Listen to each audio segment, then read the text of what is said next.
Verses 14 to 21. We have here the application made by Israel to the Edomites. The nearest way to Canaan from the place where Israel now lay encamped was through the country of Edom. Now, Moses sends ambassadors to treat with the king of Edom for leave to pass through his country, and gives them instructions what to say, v. 14:17. They are to claim kindred with the Edomites, thus saith thy brother Israel. Both nations descended from Abraham and Isaac, their common ancestors, Esau and Jacob, the two fathers of their respective nations, were twin brothers, and therefore, for relation's sake, they might reasonably expect this kindness from them, nor needed the Edomites to fear that their brother Israel had any ill design upon them, or would take any advantages against them.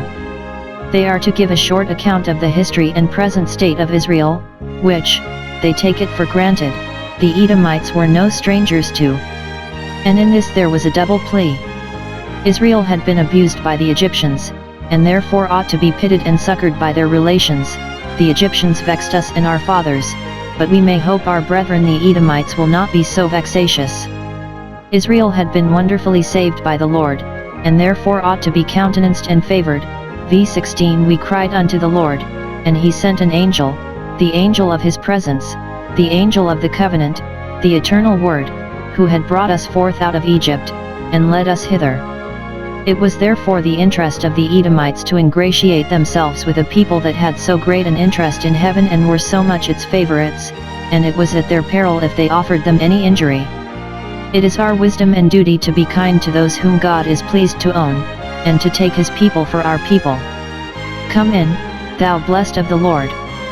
They are humbly to beg a passport through their country. Though God himself, in the pillar of cloud and fire, was Israel's guide, in following which they might have justified their passing through any man's ground against all the world, yet God would have this respect paid to the Edomites, to show that no man's property ought to be invaded under color of religion. Dominion is founded in providence, not in grace. Thus when Christ was to pass through a village of the Samaritans, to whom his coming was likely to be offensive, he sent messengers before his face to ask leave, Lu 9:52. Those that would receive kindness must not disdain to request it. They are to give security for the good behavior of the Israelites in this march, that they would keep in the king's high road, that they would commit no trespass upon any man's property, either in ground or water, that they would not so much as make use of a well without paying for it, and that they would make all convenient speed, as fast as they could well go on their feet. v. 17:19. Nothing could be offered more fair and neighborly. The ambassadors returned with a denial. v. 18. Edom, that is, the king of Edom, as protector of his country, said, Thou shalt not pass by me, and, when the ambassadors urged it further, he repeated the denial. v. 20, and threatened, if they offered to enter his country, it should be at their peril. He raised his trained bands to oppose them. Thus Edom refused to give Israel passage. This was owing to their jealousy of the Israelites. They feared they should receive promises.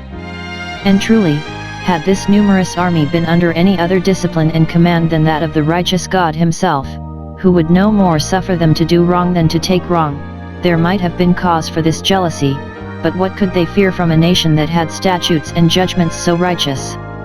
It was owing to the old enmity which Esau bore to Israel.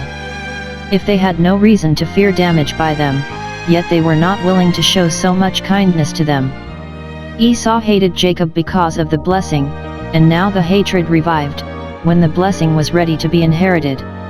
God would hereby discover the ill nature of the Edomites to their shame, and try the good nature of the Israelites to their honor. They turned away from him, and did not take this occasion to quarrel with him. Note, we must not think it strange if the most reasonable requests be denied by unreasonable men, and if those be affronted by men whom God favors. I as a deaf man heard not. After this indignity which the Edomites offered to Israel, God gave them a particular caution not to abhor an Edomite, Deut 23:7, though the Edomites had shown such an abhorrence of them, to teach us in such cases not to meditate revenge.